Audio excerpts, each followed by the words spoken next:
நம்மளோட onion hibiscus shampoo ரொம்பவே நம்மளோட ஆயில் எந்த அளவுக்கு சப்போர்ட் கொடுத்தீங்களோ அதை விட அதிகமாவே கொடுத்துட்டு இருக்கீங்க. ரொம்ப சூப்பரா இருக்கு, நிறைய பேர் கமெண்ட் பண்ணிருக்கீங்க. சீக்கிரமா நம்மளோட ஆனியன் ஹைபிஸ்கஸ் ஷாம்போட ரிவ்யூஸ் எல்லாம் நான் ஷேர் பண்றேன். இதுதான் நம்மளோட ஆனியன் ஹைபிஸ்கஸ் ஷாம்பு. நான் இப்போ 6th பேட்ச் நான் ரெடி பண்ணிட்டேன்.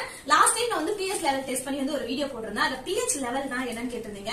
pH லெவல்னா நம்ம சாப்பிடுற ஃபுட், நம்ம பாடி, நம்மளோட பிளட் இது எல்லாத்துமே pH லெவல்ன்றது இருக்கும். pHனா பவர் ஆஃப் ஹைட்ரஜன். இது வந்து நம்மளோட ஹேர்ல வந்து நிறைய கெமிக்கல் காம்பவுண்ட், நேச்சுரலாவே நம்மளோட ஹேர்ல நிறைய கெமிக்கல் காம்பவுண்ட் இருக்கும். அதுல ஹைட்ரஜன் சொல்லிட்டு ஒண்ணு இருக்கும். அதோட அளவை டெஸ்ட் பண்றது தான் நம்மளோட இந்த pH லெவல் டெஸ்ட் சொல்லுவாங்க. அது கம்மியாவும் ஆகக்கூடாது, அதிகமாவும் ஆகக்கூடாது. அதுக்கு தான் இதை டெஸ்ட் பண்ணி யூஸ் பண்ணா ரொம்ப சேஃப், ரொம்ப ஹெல்தியாவும் இருக்கும் உங்களோட ஹேர். அதுக்காக தான் இதை டெஸ்ட் பண்ணலாம் இந்த பேட்ச்ல.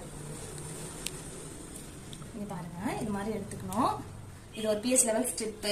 இங்க பாருங்க, இதுதான் நம்மளோட pH. இது வந்து நம்மளோட ஹேருக்கு வந்து pH லெவல் பாத்தீங்கன்னா 5, 6, 7 இதுக்குள்ள இருக்கணும். அப்பதான் வந்து நியூட்ரல். இது வந்து ஃபர்ஸ்ட் இருக்குதுங்க, இது வந்து அசிடிட்டி, இது ஆல்கலைன், நடுவுல இருக்கிறது நியூட்ரல். இந்த நியூட்ரல் லெவல் வந்து